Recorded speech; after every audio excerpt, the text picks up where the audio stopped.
The knock came 3 times, soft and unsure, almost lost in the scream of the winter wind. Elias Crowe froze where he sat. No one knocked on his door.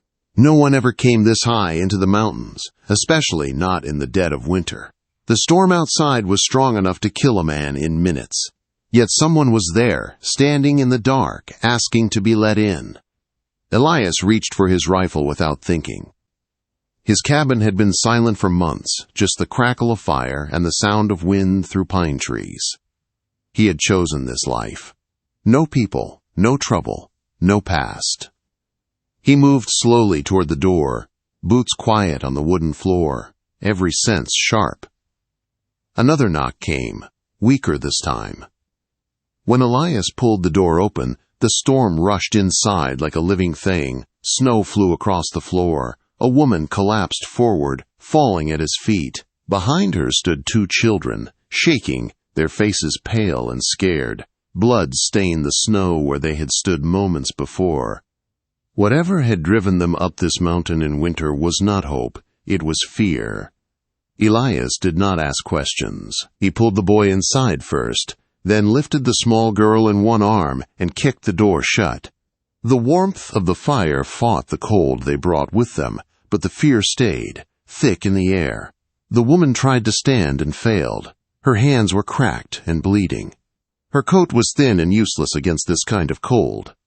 The boy moved in front of his sister, eyes hard, ready to fight a man twice his size. Elias saw that look. He had worn it himself once. "Sit," Elias said, pointing to the chairs near the fire. The boy did not move. "You're safe," Elias said again, softer.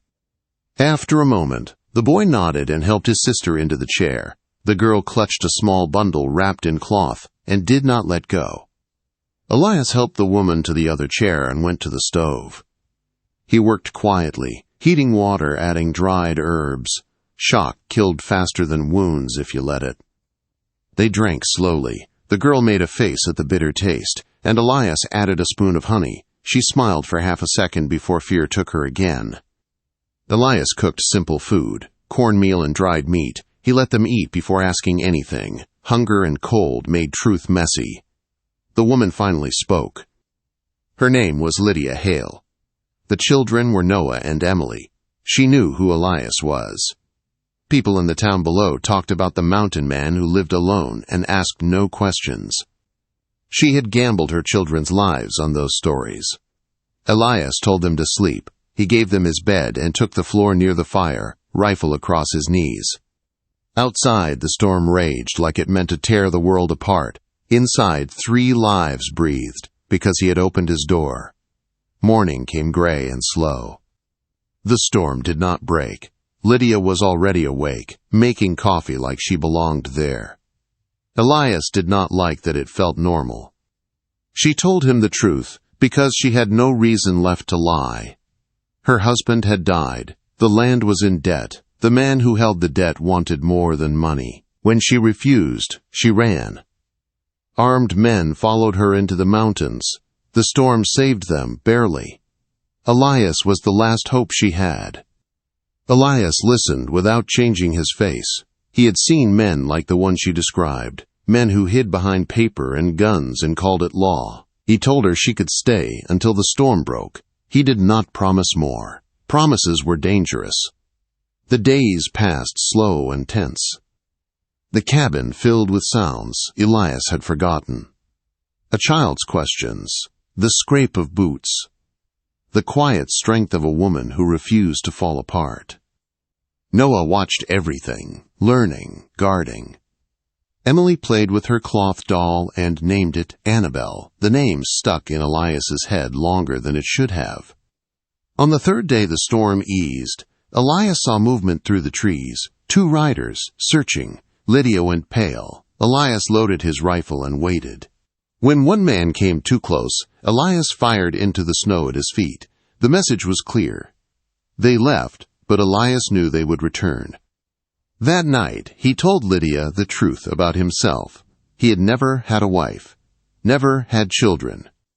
He had come to this mountain to be alone, because alone was quiet, and quiet was safe. Lydia asked him if safe was the same as alive. He had no answer.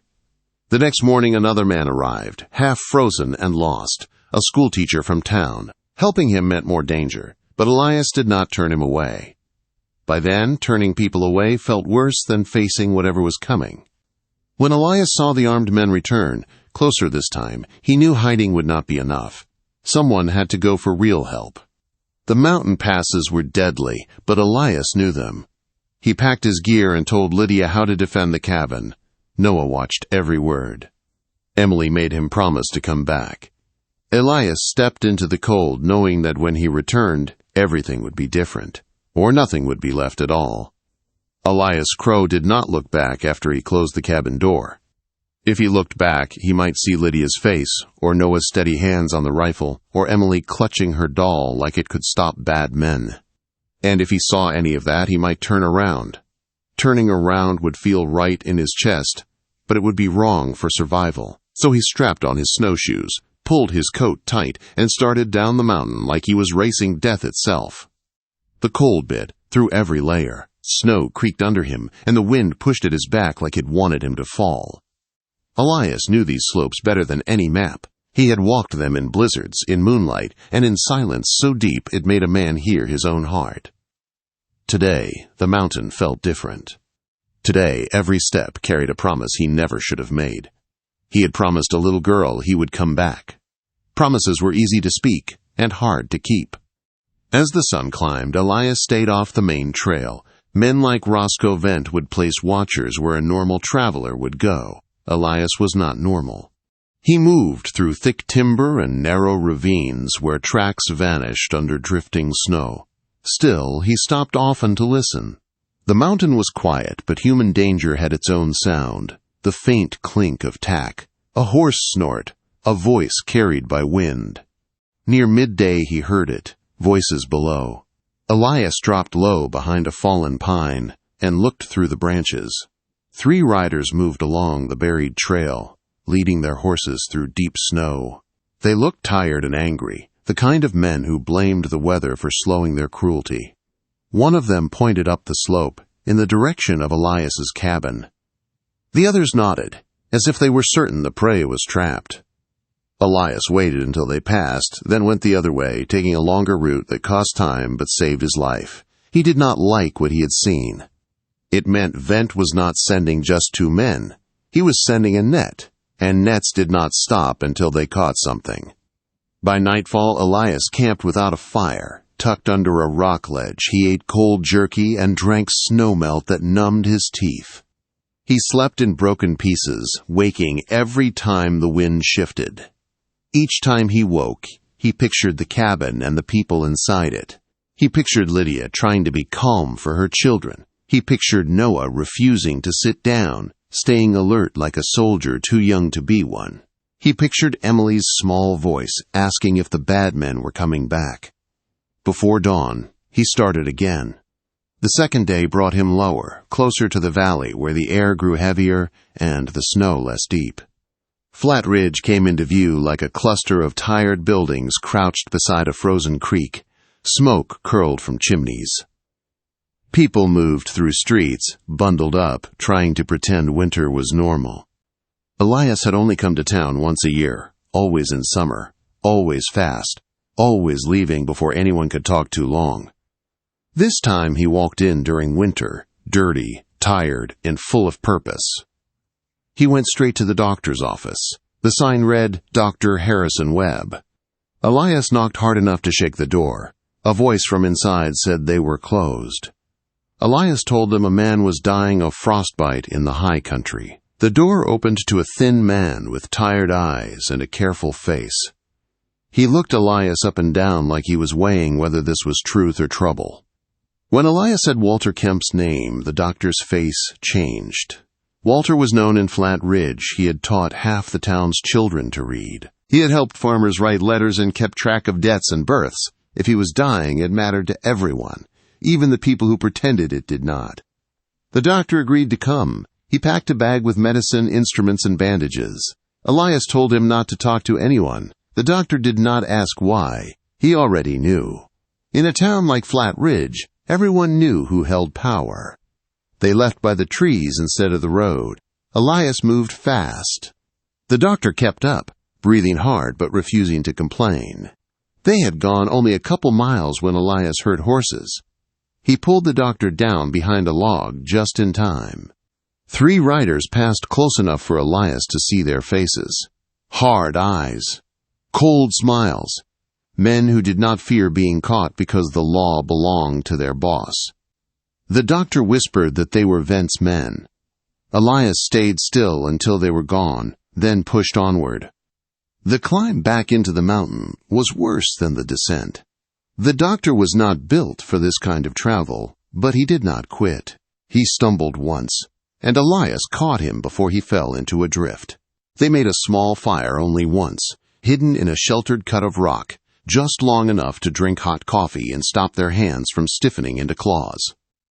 Elias did not sleep that night. He could not. Every hour felt like stolen time. Every delay felt like a door closing. When they finally reached the cabin, Elias stopped in the trees, scanning for signs of attack. He expected broken windows, smoke from fire, tracks everywhere. He saw none of that. The cabin stood quiet, the chimney breathing thin smoke into the cold air. Still, something was wrong. The door was barred from the outside. Elias's stomach tightened. He ran forward, grabbed the bar, and threw his weight against it. It was wedged deep, meant to hold someone inside.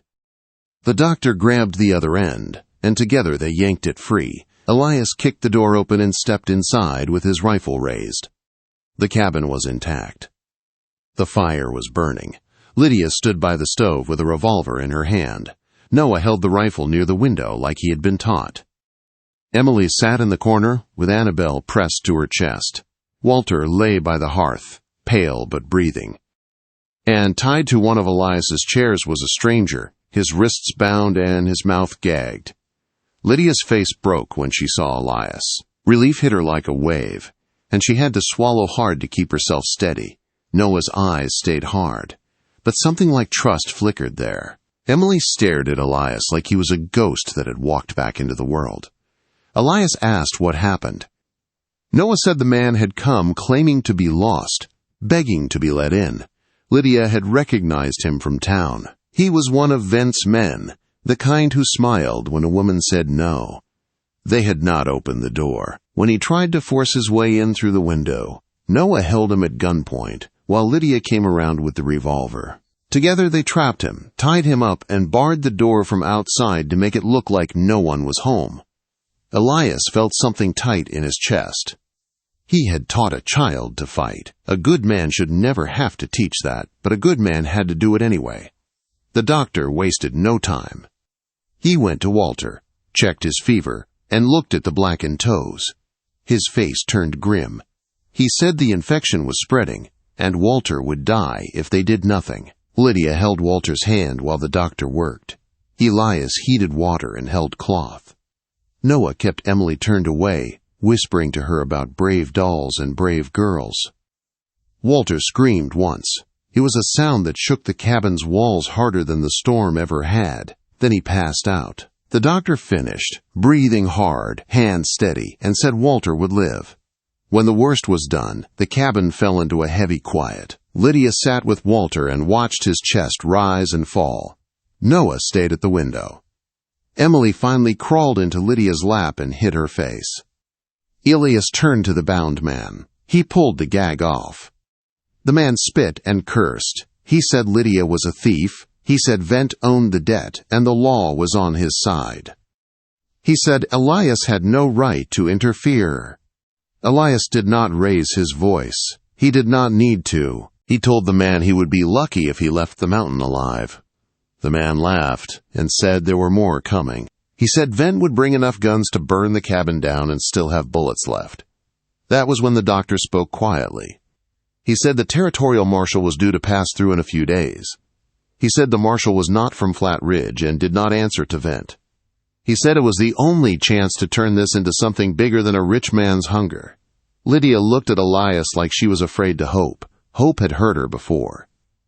Hope had died with her husband. But Hope was standing here now in the shape of a mountain man who had crossed a killing pass to bring help. Elias said he would go again, this time to find the marshal. He would take the high pass that Vent's men would not expect. Lydia tried to argue. Noah tried to volunteer. Walter, weak and pale, told Elias not to risk his life for an old teacher and a widow. Elias told them the truth. He said he had spent 15 years hiding from the world. He said if he stayed hiding now, he would never forgive himself. He said he had opened his door, and that choice had changed him.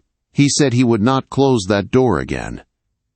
That night, they planned like people who knew bad men were not done with them. They reinforced the door. They moved the table to make cover. They counted bullets. Lydia learned how to load the revolver with steady hands that still trembled.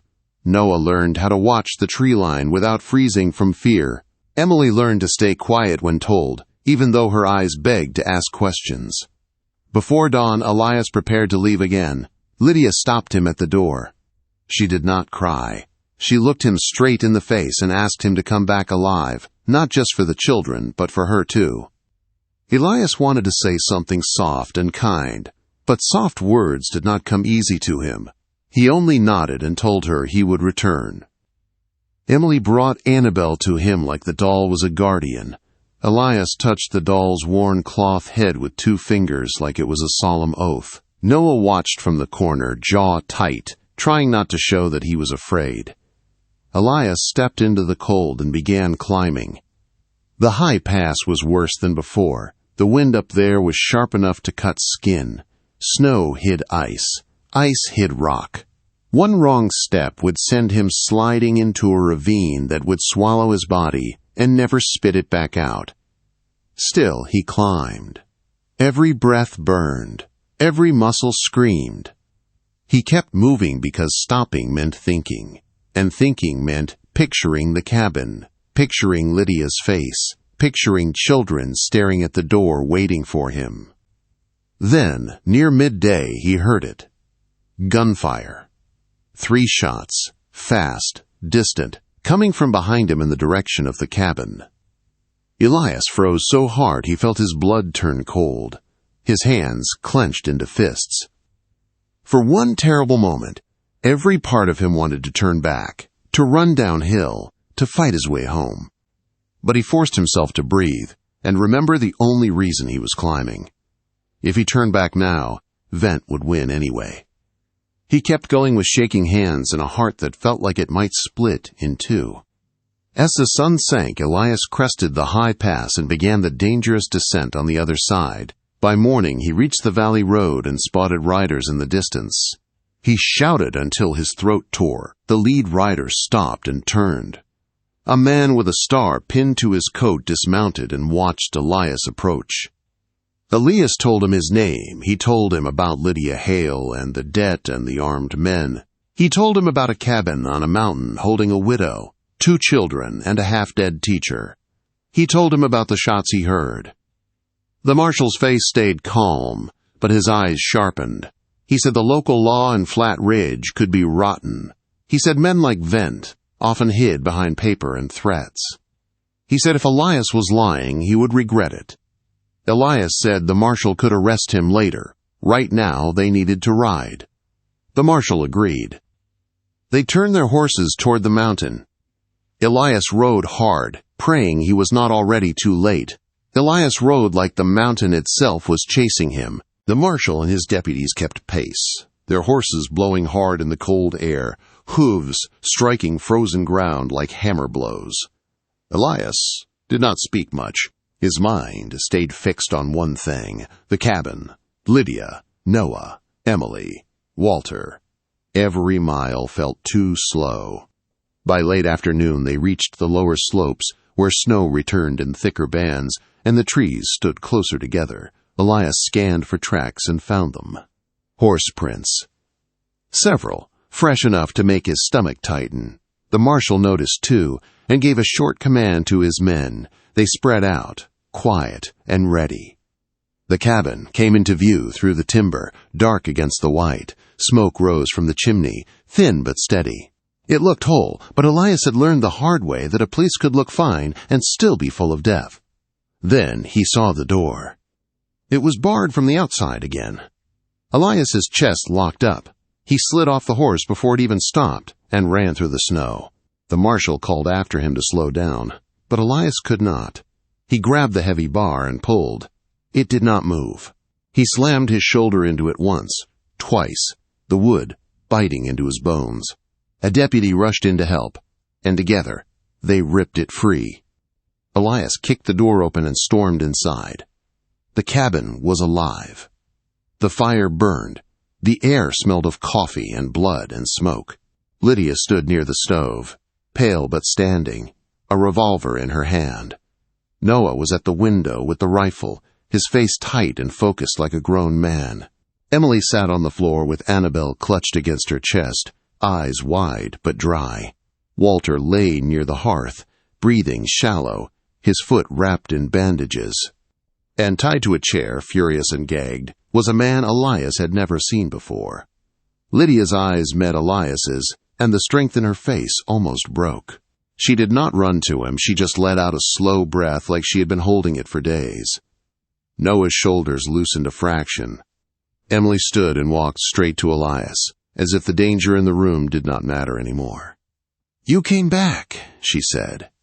"I promised," Elias answered, and his voice shook more than he wanted. The marshal stepped into the cabin behind him. His deputies followed, eyes moving, taking in every detail. The marshal's gaze landed on the bound man, and then on Lydia. "Mrs. Hale?" he asked. Lydia nodded once. "Yes, sir." The marshal lifted his hat slightly, respectful. "Territorial Marshal Henry Webb. I'm here because a man nearly killed himself crossing a winter pass to tell me you were being hunted." Lydia's grip tightened on the revolver, then she lowered it slowly. "Then he told you the truth." Noah spoke without turning from the window. "They came this morning." Elias's blood went cold. "How many?" "3, Noah said. 2 stayed in the trees. 1 came up close and lied, said he was lost and freezing." Emily's voice came small but clear. "Mama said not to open the door." Lydia nodded, eyes still on the marshal like she did not trust the world yet. "I knew his face. I'd seen him behind vent before. He thought he could trick us." The marshal walked to the tied man and pulled the gag out. The man spat, then smiled, like he owned the air. "You got no right to hold me," the man said. "This woman owes Mr. Vent. I'm here on legal business." The marshal's voice stayed calm. "What business?" "Debt collection," the man said. The marshal leaned closer. "And what did Mr. Vent say she could do to pay off that debt?" The man hesitated, then sneered. "Whatever he wanted, it's lawful." The cabin went still. Lydia's face hardened like stone. Noah's hands tightened on the rifle.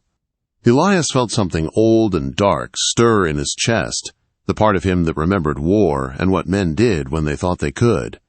The marshal's eyes went cold. "That is not lawful. That's a threat wearing a suit." The man's smile faded. "Vent owns this town. He owns the sheriff. He owns the judge." "Then he's been owning things he has no right to own," the marshal said. Elias stepped forward. "The shots I heard yesterday." Lydia's jaw tightened. "Noah fired once, a warning shot into the snow. They backed off, but I know they'll come again." The marshal nodded and turned to his deputies. "Take him." They untied the man and hauled him toward the door. He fought, cursed, and promised revenge. The marshal did not even look back. Outside, the deputies marched him into the trees. One stayed near the cabin with a rifle, watching the slope. Inside, the marshal set his attention on Lydia, gentle but firm. "Start from the beginning. Tell me everything. Dates, names, what he asked of you, what he threatened." Lydia told it all. Samuel's sickness, his death, the debt, Vent's demand, the escape. The men, hunting her, like she was not a person, but a prize. Noah backed her up with details a child should never have to know. Walter, weak but awake, added what he had seen in Flat Ridge over the years. How Vent twisted the law and used the sheriff as a weapon. When Lydia finished, the marshal sat back and let the silence settle. "This will not be settled with talk alone," he finally said. "But you have something Vent hates. "What's that?" Lydia asked. "A witness who won't bend," the marshal said, looking at Walter, "a boy who saw the men." "A man who defended you and can testify," he added, looking at Elias, "and a doctor in town who already spoke to me. Vent can threaten one person. He cannot erase all of you." Lydia's eyes filled, but she did not let tears fall. "Will you stop him?" "I will try," the marshal said. "And I will do it the right way, not Vent's way." Elias's voice came rough. "And if Vent comes here first?" The marshal held his gaze. "Then he'll find out the territory's law reaches higher than his money." That night, the marshal left 2 deputies at the cabin and rode down toward Flat Ridge with the bound man, moving fast before Vent could hide his tracks. The cabin did not feel safe yet, but it felt guarded. That mattered. Elias sat by the fire, his rifle across his knees like before, but now Lydia sat near him instead of far away. Emily slept with Annabelle against her cheek. Noah kept his post until his eyes could not stay open anymore. Lydia finally spoke in a low voice. "When this is over, what will you do?" Elias stared into the flames. The old answer was easy. Go back to being alone. Go back to silence. Go back to safety.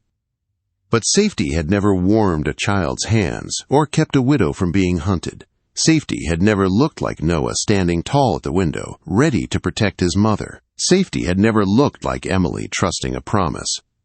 "I don't know," Elias said honestly. Lydia nodded like she respected that more than any pretty lie. "Then maybe you don't have to decide tonight." The next morning, hoofbeats returned. Elias reached for his rifle, heart ready to break again, but it was the marshal. His face was grim, his eyes tired. "Vent is done," the marshal said. Lydia went still. "Done how?" "He tried to draw on me," the marshal said.